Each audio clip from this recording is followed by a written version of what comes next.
সবাইকে স্বাগতম জানিয়ে আমি আমার আজকে একটি নতুন ব্লগ শুরু করতে যাচ্ছি। আজকে আমরা যাচ্ছি ঢাকার নারায়ণগঞ্জের বারোদি গ্রামে।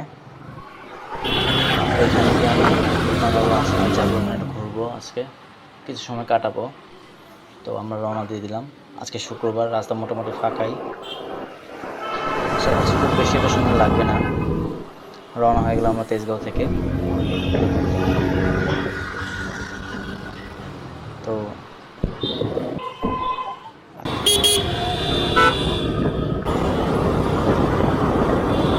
আমরা ড্রাইভার উঠে গেলাম।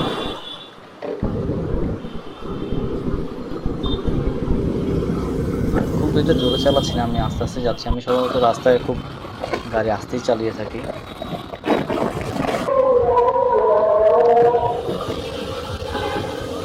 আমার খুব জোরে চালাতে আমি ভালো লাগে না, কারণ রাস্তার কন্ডিশন, তাছাড়া সেফটির একটা ব্যাপার থাকে, সব কিছু মিলিয়ে এই জন্য আমি আস্তেই গাড়ি চালাই সবসময়। আরও মোটর বাইক, এটা ঝুঁকি অনেক বেশি থাকে, তাই সবসময় চেষ্টা করি একটা লিমিট স্পিডের মধ্যে গাড়ি চালানো।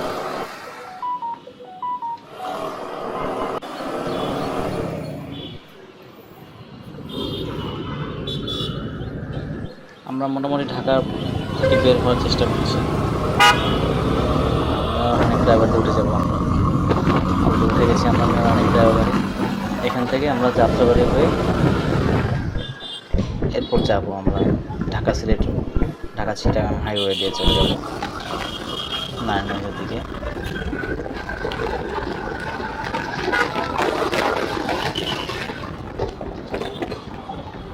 রাস্তার ভিউগুলো অনেক সুন্দর।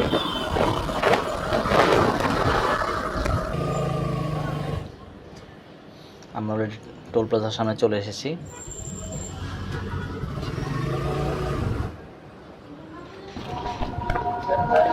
টোল দিয়ে বেরিয়ে গেলাম, এখন ঢাকা চিটাগাং রোডে।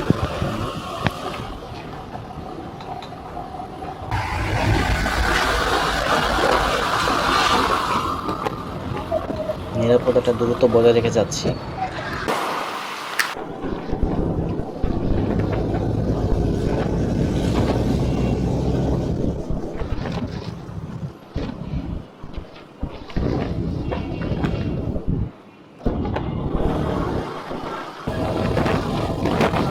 রাস্তা ফাঁকা হয় আমরা মোটামুটি তাড়াতাড়ি চলে আসলাম নারায়ণগঞ্জের রাস্তার কাছাকাছি।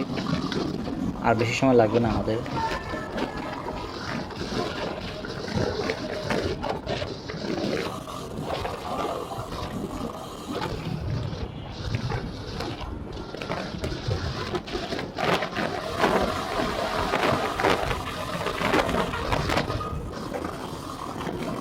আজকে প্রচুর গরম, রাস্তায় অনেক গরম। বাইক চালানোর কারণে খুব একটা বোঝা যাচ্ছে না বাতাসের জন্য। আমরা ঢাকা চিটাগাং রোড দিয়ে বামে চলে আসলাম। এখান থেকে আমরা বারোদি গ্রামের দিকে যাব। এই রাস্তাটা খুবই মানে অনেক ভাঙা।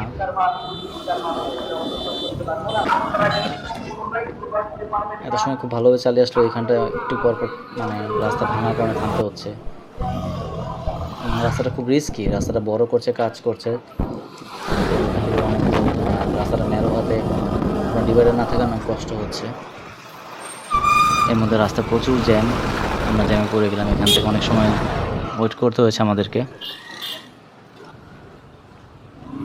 আর রাস্তার সামনে দেখুন অবস্থা, যেমন ভাঙা তেমন কাদা।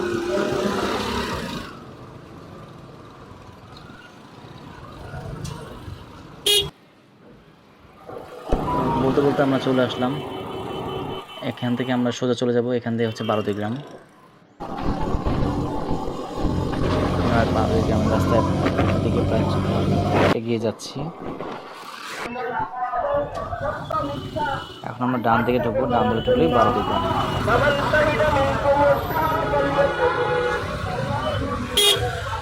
শুক্রবার তাও কত জ্যাম। আমরা এই রোডে ঢুকে গেলাম। সব দোকানপাট বন্ধ, কারণ আজকে শুক্রবার, তার মধ্যে আবার দুপুর বাজে 12টা। নামাজের সময় হয়ে আসছে, যার কারণে সব কিছুই এরকম বন্ধ। ভালোই লাগছে। ঢাকা থেকে বাইরে একটু গ্রামীণ পরিবেশে কত সুন্দর নিরিবিলি, এবং এখানে বাতাসটা অনেক ঠান্ডা ঢাকার তুলনায়। এখানে অনেক সুন্দর একটা ভিউ দেখতে পাচ্ছি। এখানে আশপাশে নৌকা তৈরি করে। আমাদের কিন্তু আসতে অনেক সময় লেগেছে, প্রায় 1 ঘন্টা 10 মিনিট মতো হয়ে গেছে আমাদের ঢাকা থেকে আসা।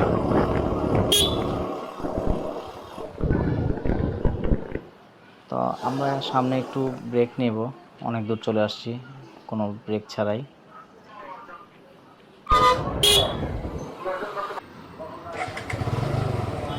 তো ব্রেক নিয়ে 10 মিনিটের ব্রেক নিয়ে আমরা আবার চলা শুরু করছি।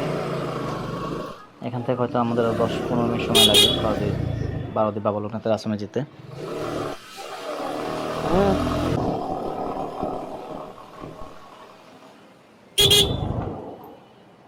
রাস্তাটা অনেক আঁকা বাঁকা, একটু পরপর টার্ন নিতে হচ্ছে আমাদেরকে,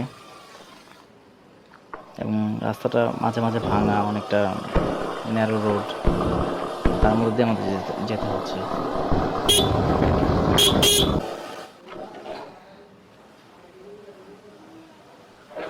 আমরা মনে হয় বারোদি গ্রামের কাছাকাছি চলে এসেছি। বাবা লোকনাথের আশ্রম খুব সামনেই। এই তো চলে আসলাম আমরা আশ্রমের সামনেই। সামনে দিয়ে আমরা ঢুকবো, ওইখানে পার্কিংয়ে পার্ক করবো গাড়িটাকে।